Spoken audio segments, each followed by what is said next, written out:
اعوذ باللہ من الشیطان الرجیم بسم اللہ الرحمن الرحیم۔ منہاج السالکین اصلاح احوال اور روحانی تربیت و ترقی کا نصاب، ایپیسوڈ نمبر 2۔ مقدمہ۔ منہاج السالکین اپنے ہم نفسوں کو علم، محبت، خلوص نیت اور تقوی اختیار کرنے، برائیوں سے پرہیز کرنے اور توبہ و استغفار، ندامت اور فرما برداری کے ذریعے روح کو پاک مطہر کرنے اور نیکی کا دامن مضبوطی سے تھامے رکھنے کی ایک برادرانہ دعوت ہے۔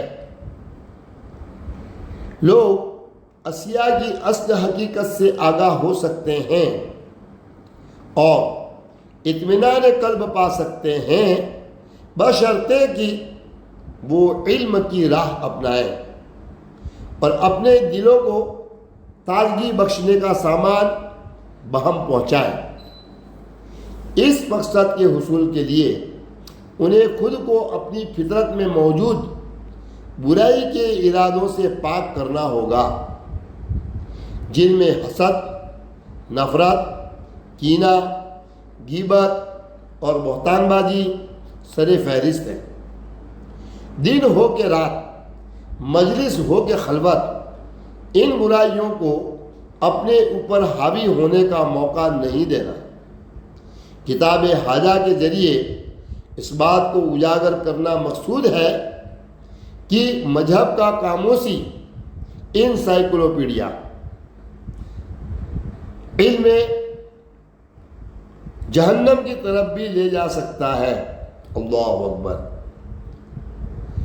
اس کتاب کے ذریعے اس بات کو بھی اجاگر کرنا مقصود ہے کہ مذہب کا قاموسی یعنی انسائکلوپیڈیا یعنی علم، یہ جہنم کی طرف بھی لے جا سکتا ہے اگر اس کا حصول ذاتی نمود و نمائش، مادی فوائد یا کسی عہدے کے لیے کیا جائے، یعنی نیت اخلاص نہ ہو۔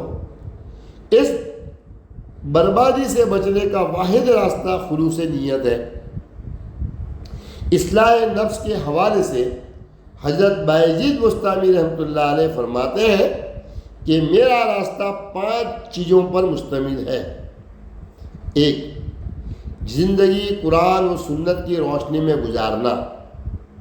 2، ہمیشہ سچ بولنا۔ 3، دل میں کسی کے لیے بھی نفرت نہ رکھنا۔ 4، حرام کھانے سے کلیتاً اجتناب کرنا، یعنی حرام کھانے سے دور رہنا۔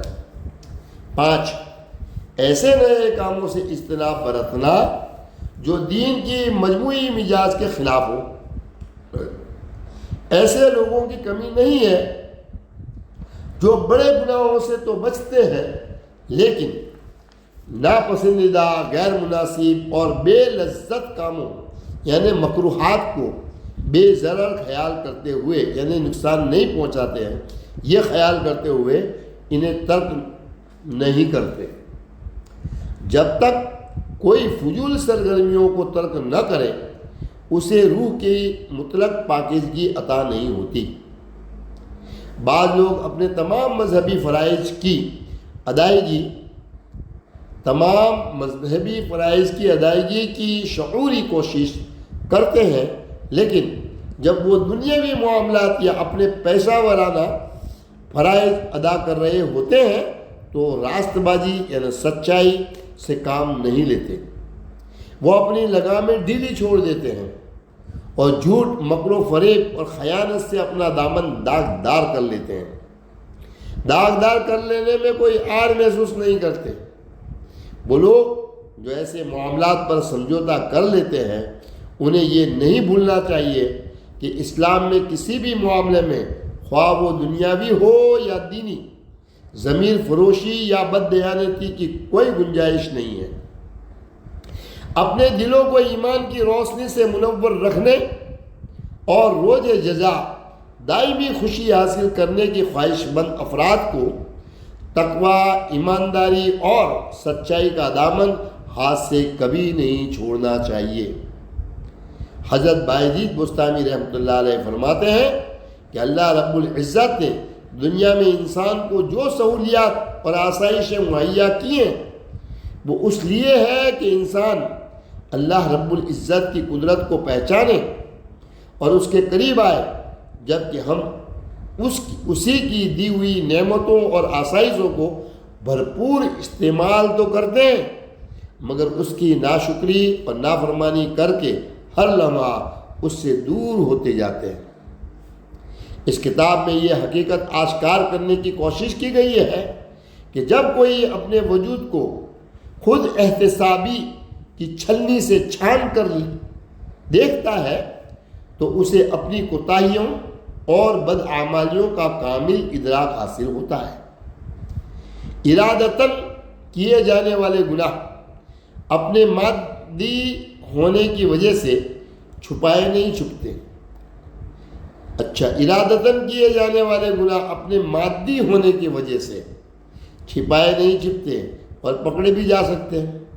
صرف اللہ تبارک و تعالیٰ سے مغفرت کی التجا کر کے اور اس کے حضور ہر معاملے میں فرما برداری کا شعار اپنا کر ہی خود کو ان سے پاک کیا جا سکتا ہے۔ پھر کچھ گناہ ایسے بھی ہوتے ہیں جو دیکھے نہیں جا سکتے۔ ایسے گناہوں کی مغفرت کسی صلہ کی تمنا کیے بغیر سماجی فلاح و بہبود اور بھلائی کے کام کرنے سے ممکن ہوتی ہے۔ یہ امور اللہ تعالیٰ کی خوشنودی کا باعث بنتے ہیں اور وہ اپنے بندوں کے مخفی گناہوں کو معاف فرما کر ان کے دلوں کو قدورتوں سے پاک فرما دیتا ہے۔ اللہ رب العزت جب اپنے کسی بندے سے پیار کرنے لگتا ہے تو اس بندے میں 3 طرح کی خصوصیات پیدا ہو جاتی ہے۔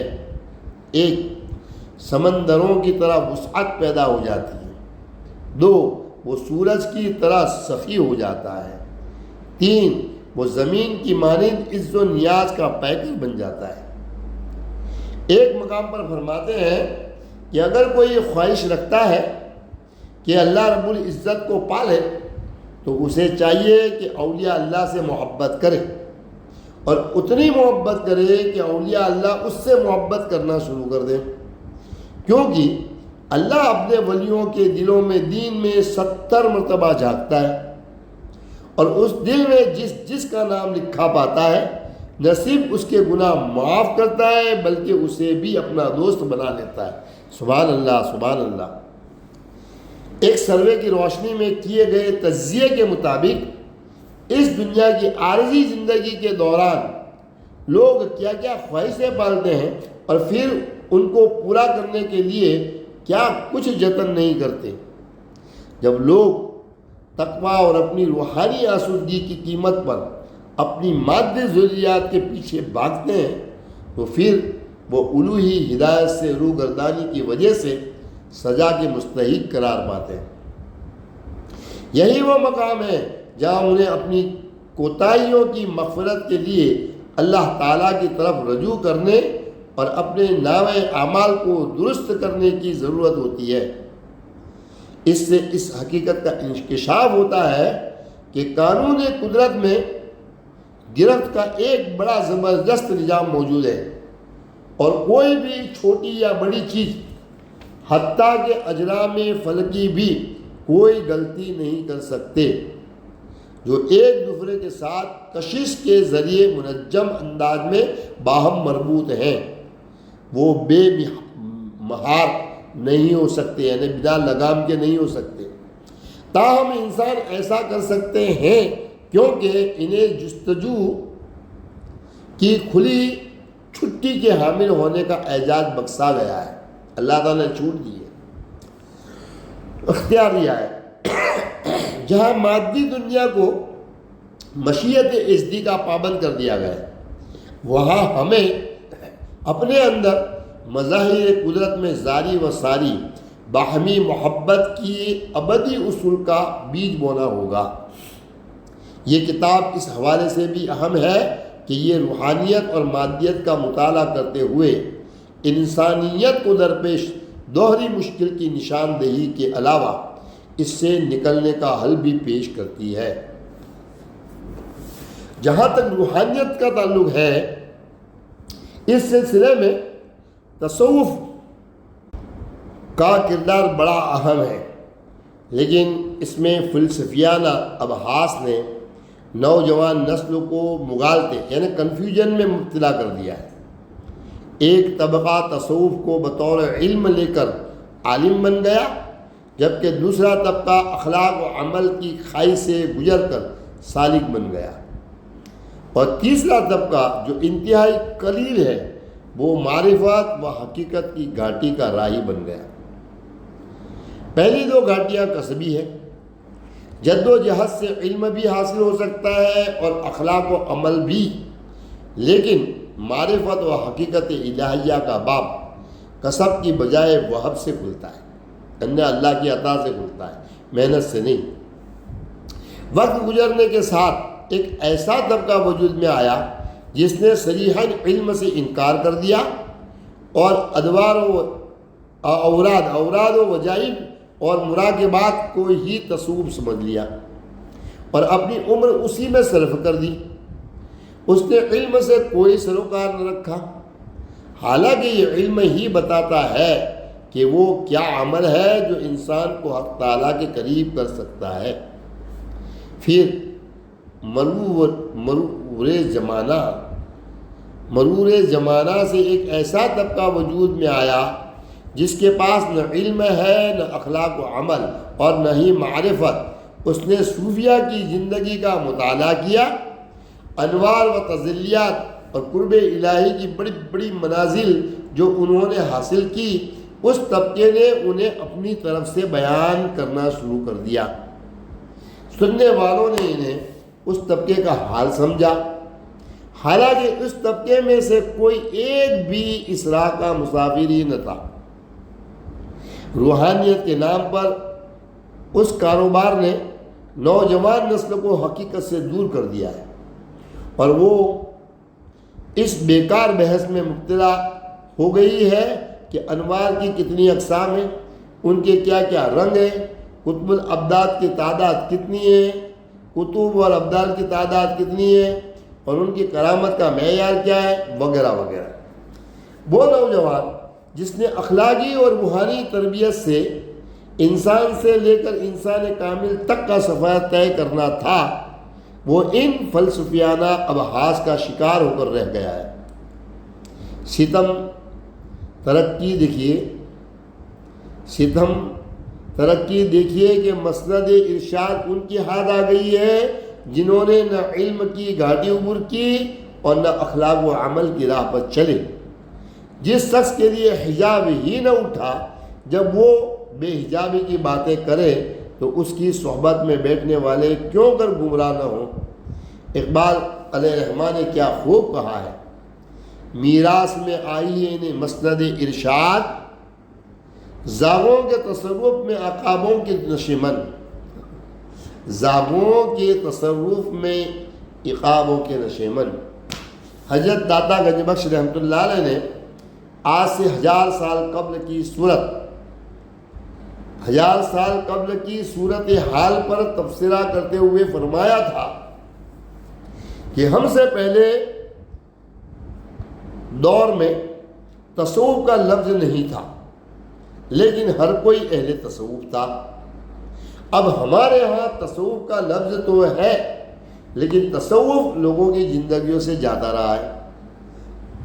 اب خدا ہی جانتا ہے کہ 1000 سال بعد تصوف کے علم بردار لوگوں کی مسندوں کا کیا حال ہوگا۔ آپ فرماتے ہیں کہ یہ دنیا ایک دن کی ہے اور ہم نے اس دن کا روزہ رکھ لیا ہے۔ مجید فرماتے ہیں کہ 3 قسم کے آدمیوں کی صحبت سے بچے رہو، 1 غافل عالم، 2 چرب زبان خوشامدی فقیر، اور 3 زاہد صوفی۔ ایک اور موقع پر فرمایا کہ اللہ کا فقیر اپنے آپ کو یوں اس دنیا سے جدا کر لیتا ہے کہ اس کا دل ہر قسم کے میل کچیل سے پاک ہو جاتا ہے۔ دوسرے لفظوں میں ہر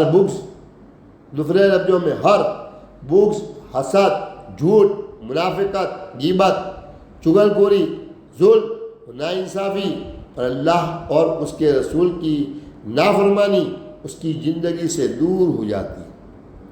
فقیر وہ نہیں ہوتا جس کا ہاتھ خرچ سے تنگ اور متاع سے خالی ہو، بلکہ فقیر وہ ہوتا ہے جس کی طبع مراد سے خالی ہو۔ واہ واہ، یہ بات قابل غور ہے کہ حضرت داتا گنج بخش رحمۃ اللہ علیہ تو تصوف کے حوالے سے جب حجاب اٹھانے کی بات کرتے ہیں تو بیچ میں توحید، طہارت، توبہ، نماز، روزہ، حج، زکوٰۃ اور فرائض و واجبات اور ان معمولات حیات کی بات کرتے ہیں جو دین کی روح ہے۔ آپ فرماتے ہیں کہ 10 چیزوں کو کھا جاتی ہیں۔ 1، گناہوں کو توبہ کھا جاتی ہے۔ 2، نیک اعمال کو غیبت کھا جاتی ہے۔ 3، بلاؤں کو صدقہ کھا جاتا ہے۔ 4، سخاوت کو پشیمانی کھا جاتی ہے۔ 5، بدی کو نیکی کھا جاتی ہے۔ 6، رزق کو جھوٹ کھا جاتا ہے۔ 7، عمر کو غم کھا جاتا ہے۔ 8، عقل کو غصہ کھا جاتا ہے۔ 9، علم کو تکبر کھا جاتا ہے۔ 10، ظلم کو عدل کھا جاتا ہے۔ اسی طرح ایک مقام پر فرماتے ہیں، ایک خواہ کافروں کی سی ٹوپی سر پر رکھ مگر سچا فقیر بن۔ دوسرا قول ہے، اگر کسی کی ایک کھجور کی گٹھلی بھی تجھ پر نکلتی ہے اس سے سبک دوسی حاصل کر، یعنی تو ادا کر دے۔ 3، سچ جانو تم ناپاک مٹی کا صرف ایک قطرہ ہو۔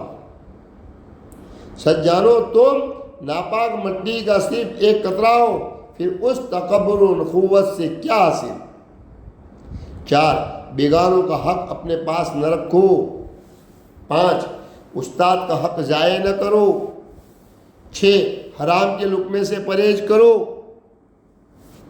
یہ حقیقی تصوف ہے، جبکہ ہم نے تصوف کو فلسفہ بنا دیا ہے۔ اگر ہم اصل تصوف سے جڑ جائیں جو سلف صالحین نے بیان کیا اور عمل کر کے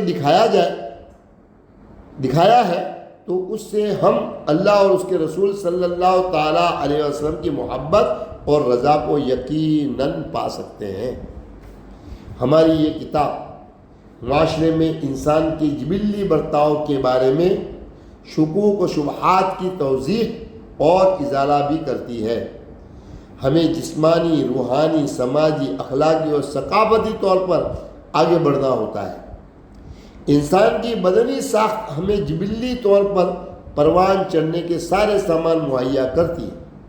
ہم سب کو تقویٰ اور راست بازی کے میلانات اور مزاج سے نوازا گیا ہے۔